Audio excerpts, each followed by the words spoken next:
Assalamualaikum warahmatullahi wabarakatuh. Apa kabar semuanya? Kita ketemu lagi pada kegiatan Sami Sanov 50, Ikatan Guru Indonesia. Perkenalkan, saya Ahmad Lamo, saya mengajar bidang studi matematika. Tempat tugas saya di SMA Negeri 2 Biau, Kabupaten Buol, Provinsi Sulawesi Tengah.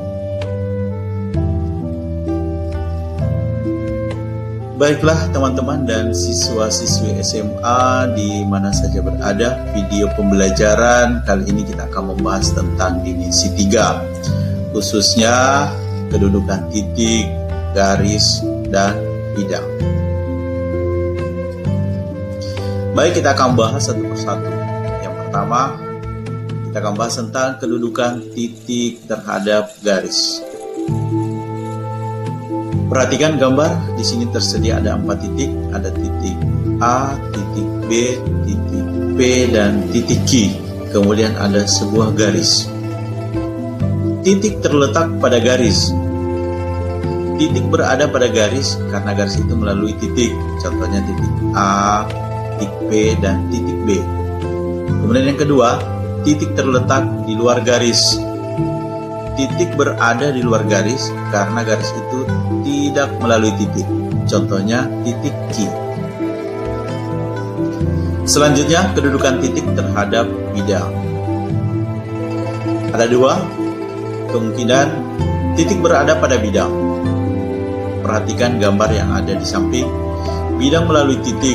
Titik berada pada garis yang terletak pada bidang itu. Contohnya titik P. Kemudian yang kedua, titik berada di luar bidang. Bidang tidak melalui titik. Titik tidak berada pada garis yang berada pada bidang itu. Contohnya titik Q. Lebih jelasnya jika kita perhatikan gambar di atas. Yang berikut, kedudukan garis terhadap bidang. Ada 3 kemungkinan. Garis terletak pada bidang. Itu apabila garis berada pada bidang karena ada 2 titik yang dilalui garis pada bidang itu. Contoh, garis AC, garis AB, dan lain-lain. Yang kedua, garis memotong atau menembus bidang. Garis menembus atau memotong bidang karena ada 1 titik yang dilalui garis pada bidang itu atau disebut dengan titik tembus. Contoh, garis PQ. Yang ketiga, garis sejajar dengan bidang. Garis sejajar dengan bidang karena garis itu sejajar dengan salah satu garis pada bidang itu atau tidak memiliki satupun titik persekutuan. Contoh, garis RS. Yang berikut, kedudukan bidang terhadap bidang lain.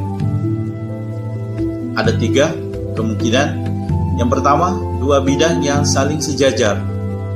2 bidang sejajar apabila tidak ada satupun garis perpotongan bidang dari bidang kedua bidang. Yang kedua, 2 bidang berpotongan apabila terdapat garis perpotongan bidang, yaitu garis persekutuan yang merupakan bagian dari kedua bidang. Yang ketiga, 2 bidang saling berimpit, misalnya bidang alfa dan bidang beta. Apabila setiap titik yang terletak pada bidang alfa juga terletak pada bidang beta, atau setiap titik yang terletak pada bidang beta juga terletak pada bidang alfa. Nah, demikianlah pembahasan tentang kedudukan titik, garis, dan bidang. Semoga sukses, semoga bermanfaat. Teruslah belajar. Belajar di mana saja, kapan saja, dengan siapa saja. Wassalamualaikum warahmatullahi wabarakatuh.